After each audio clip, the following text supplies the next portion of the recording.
नमस्कार दोस्तों, स्वागत है आपका ग्रामीण ज्ञान धारा यूट्यूब चैनल पर। इस वीडियो में हम बात करेंगे अप्रैल 2025 की अंतर्राष्ट्रीय क्रोनोलॉजी के बारे में। साथियों, इस वीडियो में हम देखेंगे अंतर्राष्ट्रीय परिदृश्य के बारे में। अंतर्राष्ट्रीय परिदृश्य में क्या है?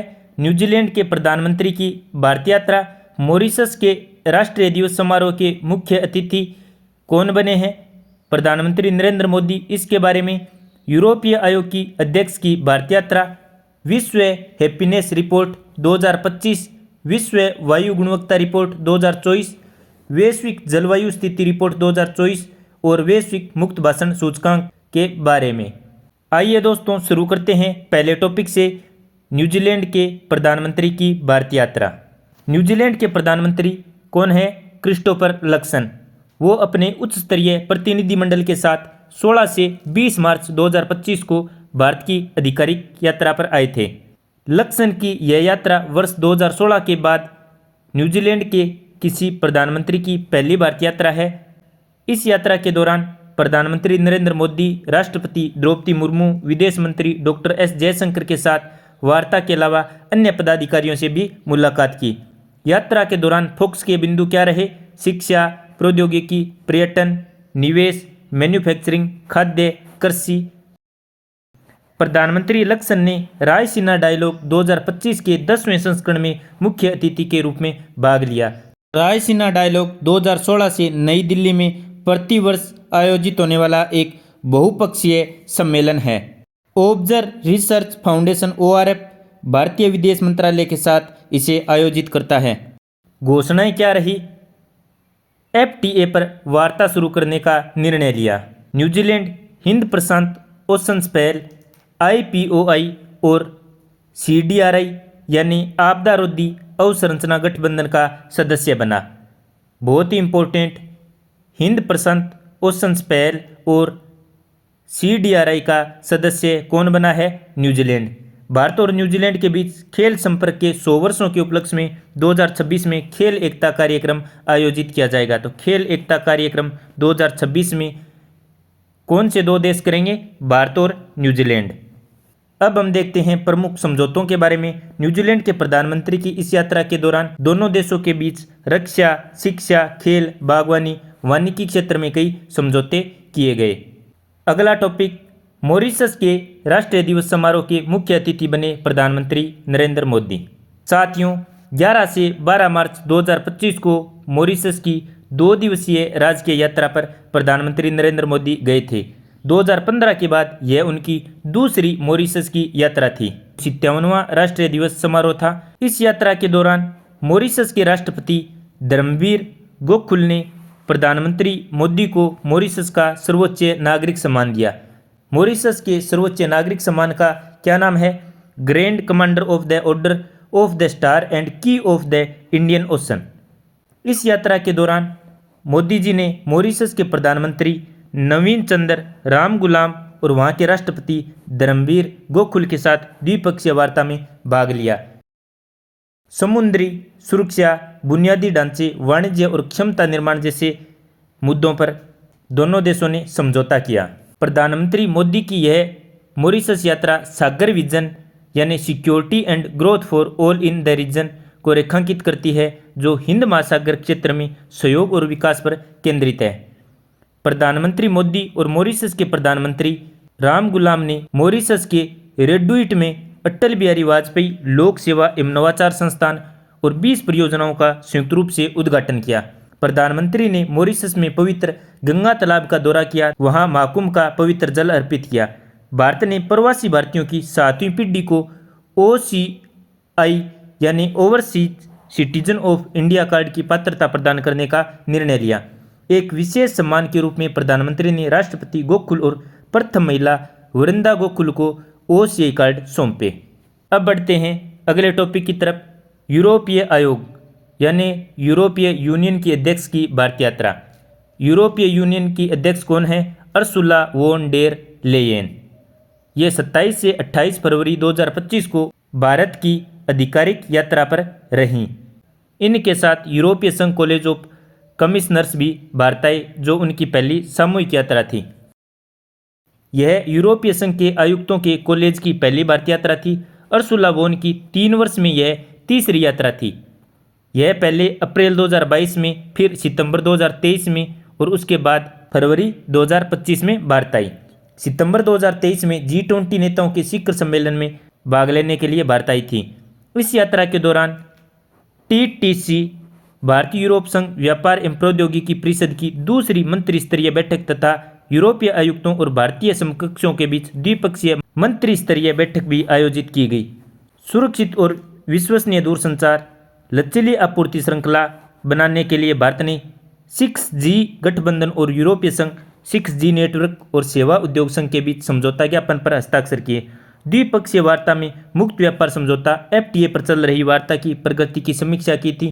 भारत और यूरोप संघ में मुक्त व्यापार समझौते पर पुनः वार्ता जून 2022 में आरंभ की, जिसे अब तक 10 दौर की वार्ता हो चुकी है। वार्ता का पिछला दौर 10 से 14 मार्च 2025 तक ब्रुसेल्स में आयोजित किया गया था। आगे बढ़ते हैं अगले टॉपिक की ओर, विश्व हैप्पीनेस रिपोर्ट 2025। यह कौन सी रिपोर्ट थी? तो 13वीं रिपोर्ट थी।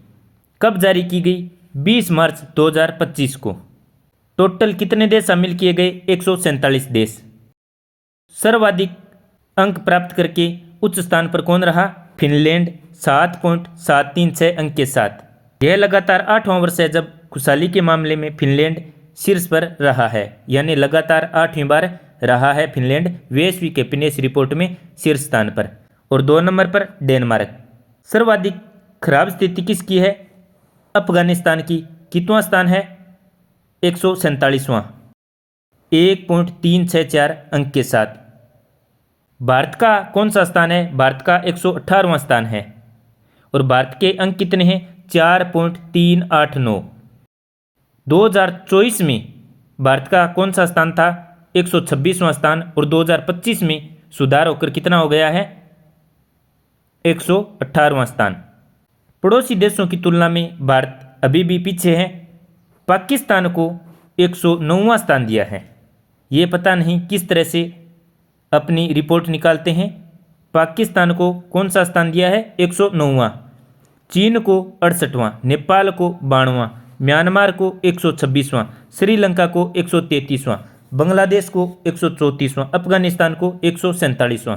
यानी पाकिस्तान और नेपाल हमसे आगे हैं वैश्विक हैप्पीनेस रिपोर्ट 2025 में।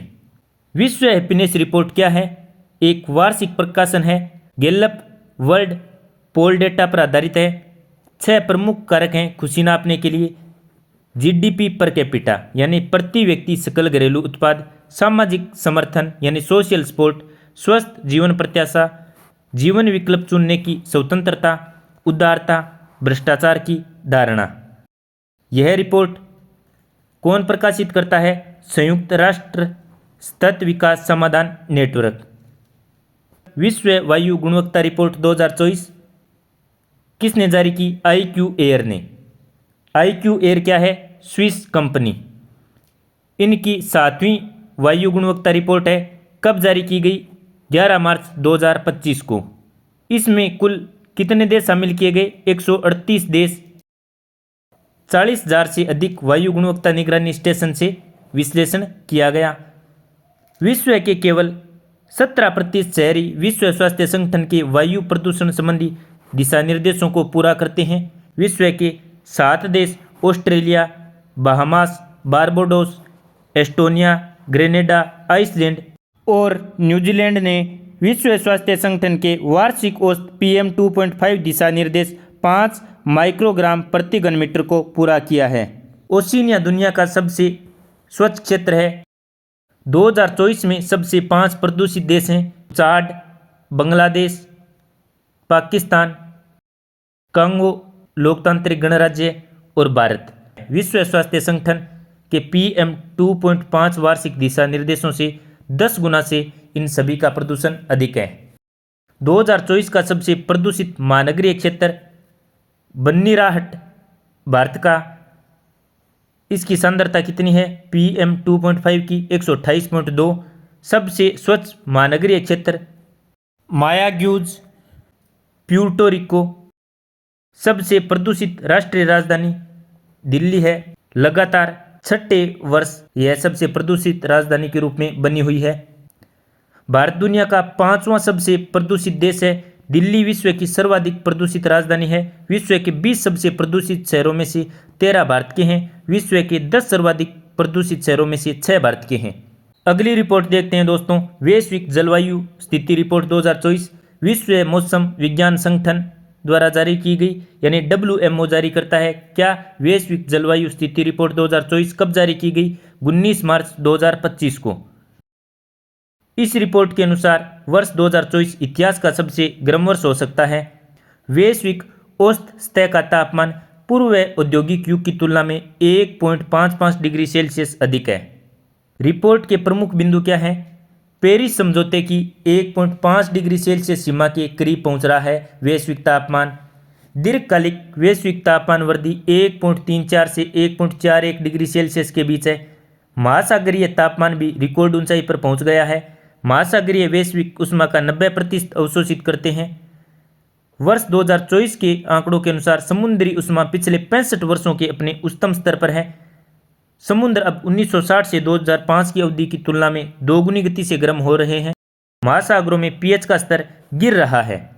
इसमें सबसे बड़ी गिरावट हिंद महासागर, दक्षिण महासागर, प्रशांत महासागर और अंटार्कटिक के कुछ हिस्सों में दर्ज की गई है। 2023 में CO2 का स्तर 420 भाग प्रति मिलियन तक पहुंच गया, जो 8 लाख वर्षों में सबसे अधिक है। वर्ष 2024 में आर्कटिक में जमा समुद्री बर्फ की न्यूनतम सीमा 42.8 लाख वर्ग किलोमीटर तक पहुंच गई है, जो 46 वर्षों में 7वीं सबसे कम सीमा है। वर्ष 2022 से 24 की सीमावधि में रिकॉर्ड स्तर पर ग्लेशियरों की 3 वर्षों की सबसे बड़ी हानि दर्ज की गई है। वैश्विक औसत समुद्री स्तर रिकॉर्ड ऊंचाई पर पहुंच गया है, जिसकी दर 2.1 mm प्रति वर्ष से दोगुनी होकर 4.7 mm प्रति वर्ष हो गई है। वर्ष 2024 में रिकॉर्ड उष्णकटिबंधीय चक्रवात, अत्यधिक वर्षा, बाढ़ और सूखे जैसी घटनाएं देखी गई हैं। अगला टॉपिक, वैश्विक मुक्त भाषण सूचकांक। स्वतंत्र अमेरिकी think tank the future of free speech द्वारा वैश्विक मुक्त भाषण सूचकांक ग्लोबल फ्री स्पीच इंडेक्स 17 मार्च 2025 को जारी किया गया। विश्व में कौन मुक्त भाषण का समर्थन करता है, यह इसका शीर्षक था। इसमें नॉर्वे को पहला स्थान मिला है 87.9 स्कोर के साथ। नॉर्वे के बाद दूसरा डेनमार्क को। भारत को 33 देशों में 24वां स्थान मिला है और भारत का स्कोर कितना रहा? 62.6।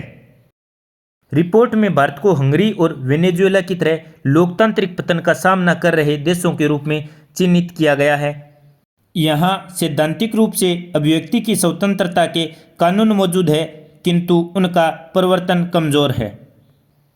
33 देशों के इस सूचकांक में भारत के पड़ोसी देश पाकिस्तान 57 के स्कोर के स्थान पर 29वें स्थान पर रहा है। अब साथियों 5 प्रश्न हैं, ये देखते हैं। अमेरिकी राष्ट्रपति डोनाल्ड ट्रंप ने चीन, मेक्सिको, कनाडा के साथ भारत पर भी किस प्रकार के टैरिफ 2 अप्रैल 2025 से लागू करने की घोषणा की है? तो रेसिप्रोकल टैरिफ। तो साथियों आपको पता है भारत पर कितने प्रतिशत रेसिप्रोकल टैरिफ लगाए हैं? 26%।